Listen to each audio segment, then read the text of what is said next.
Being inside the box was comfortable, warm and cozy.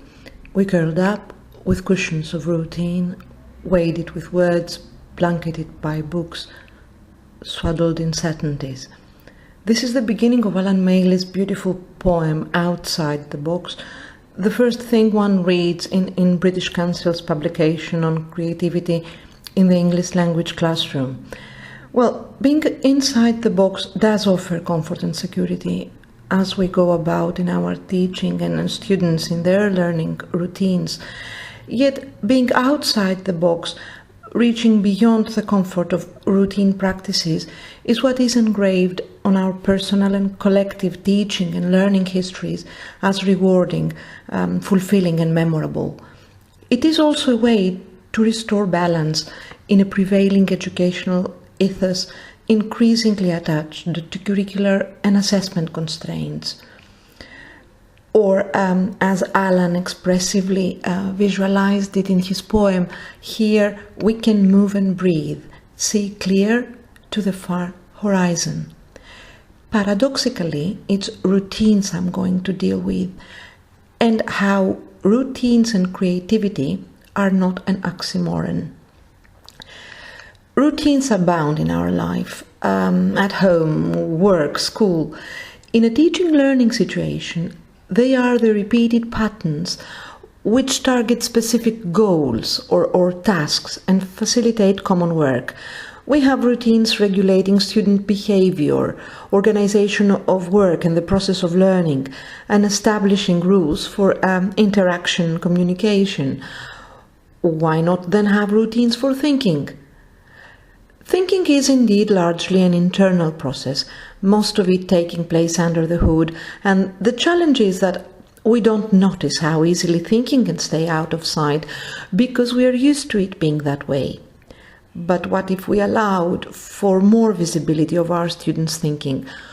Would we then give them more to build on and learn from? This is the drive behind the concept of thinking routines, a concept which is at the heart of the Visible Thinking program. Visible Thinking, as well as the affiliated Artful Thinking program, both stemming from Harvard's Project Zero, aim at stronger thinking and learning through the power of art. Visible Thinking probes into how we can foster learners' engagement, independence, and understanding. The idea is to develop students' thinking when they engage with content by externalizing it, by making it visible. The approach has a double goal. It deepens content learning and it cultivates thinking skills and dispositions. On a practical level, when we talk about the use of routines in the classroom, we should have in mind 3 steps: the questioning, the listening, and the documenting step. Questioning is when we assign students the routine to respond to, and by thinking routine we mean a short sequence of steps that they have to follow or a set of questions that they have to answer.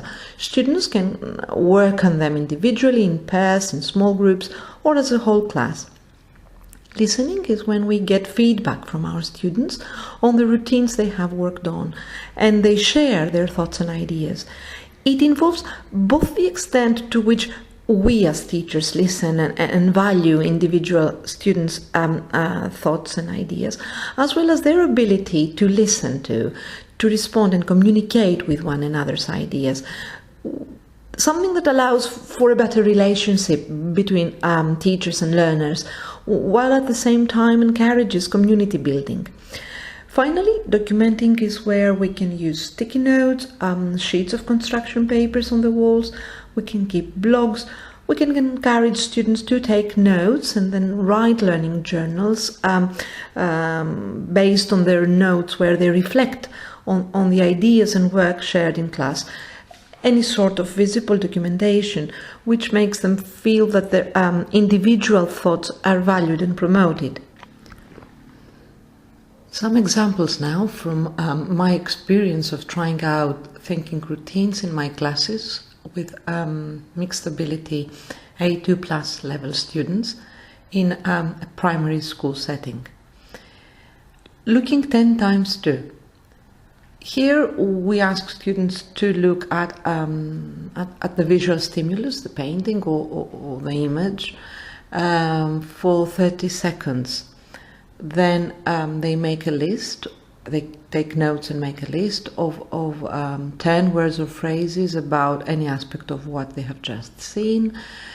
They share their words and phrases with the rest of the class, and then we repeat the first 3 steps. Look again, add more words or phrases, and share them again.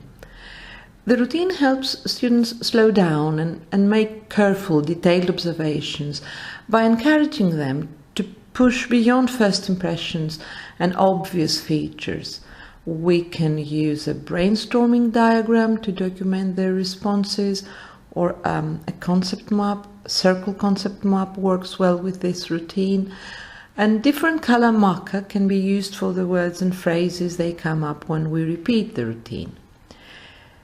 See, think, wonder. Here the questions are: what do you see? What do you think about it? What does it make you wonder? The routine helps students unleash in a beautiful way their metaphoric thinking. The more powerful and engaging the visual stimulus we use, the richer the responses are going to be. And the wonderful thing about it is that it taps right into students' imagination and curiosity. Curiosity aroused means they are highly motivated, alert, and open to learning. And this openness in turn allows for interesting and original observations, thoughts, and questions, communicated through meaningful language. What makes you say that? Here there are 2 questions. What's going on, and what do you see that makes you say that?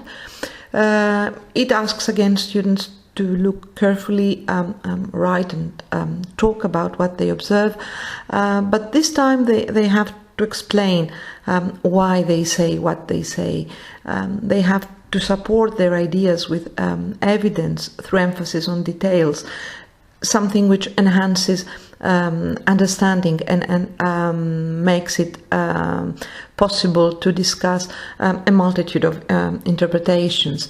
For example, when we were working on the topic of urbanization, I showed them Cyril Powers painting the tube train, and their initial responses to the what's going on part of the routine mainly fell into 2 stems, that there are people in a train, and that they could see that these people were sad and angry.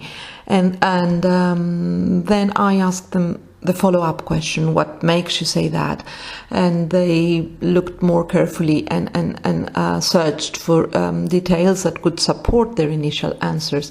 So we got ideas like the fact that they could see seeds, they could see that the place had a circular shape, they could see train handles, the people were holding newspapers, and people usually read newspapers in the tube, while in the part of how the people looked, they noticed that they weren't smiling, they didn't care about what was going on around them, that they were only interested in themselves and they were not happy.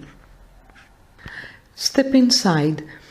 Here we ask students to step inside a character and from this perspective respond to the questions: what can you perceive? That is, what can you understand? What might you believe? What might you care about? It can work effectively towards an appreciation of the other's perspective and deepen their understanding. Perspective often shapes the way things are understood, so this focus on perspective appreciation can lead to deeper awareness and help stimulate empathy. Like in all the thinking routines, the idea is not to come up with a single right answer, but to think broadly about alternatives and explore diverse viewpoints through making a hypothesis and raising possibilities. Sentence, phrase, word. In this routine, after reading a text, we ask students to choose a sentence, a phrase, and a word that for them were important or meaningful or powerful, and justify, if they can, their choices.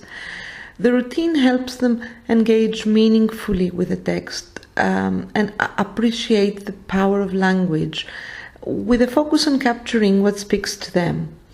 It is a routine with a personal, subjective focus and an emotional effect. There are actually no right or wrong answers, since their choices of sentences, phrases, and words will reflect their own experience. Color, symbol, image, a routine that encourages students to identify and capture the heart of ideas they have explored through reading, watching, listening, or discussing, by choosing a color, a symbol, and an image that for them represent these ideas. As they make their selections, students are pushed to make connections and think metaphorically. And finally, the I used to think routine.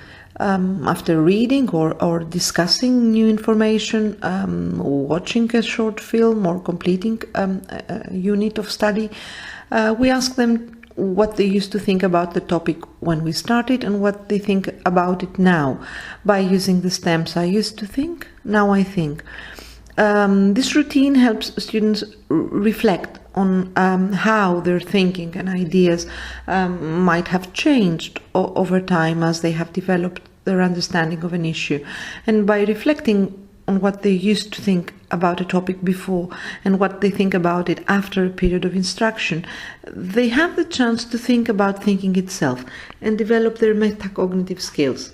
So what happens when we use these routines is that we encourage students to wonder and ask questions, observe closely and describe, build explanations and interpretations, reason with evidence, make connections, capture the heart and form conclusions, look for many possible answers rather than one, make mistakes, share their thinking with others, and think about thinking itself. All these are the thinking dispositions or alternatively habits of mind that are fundamental in nurturing a creative mindset.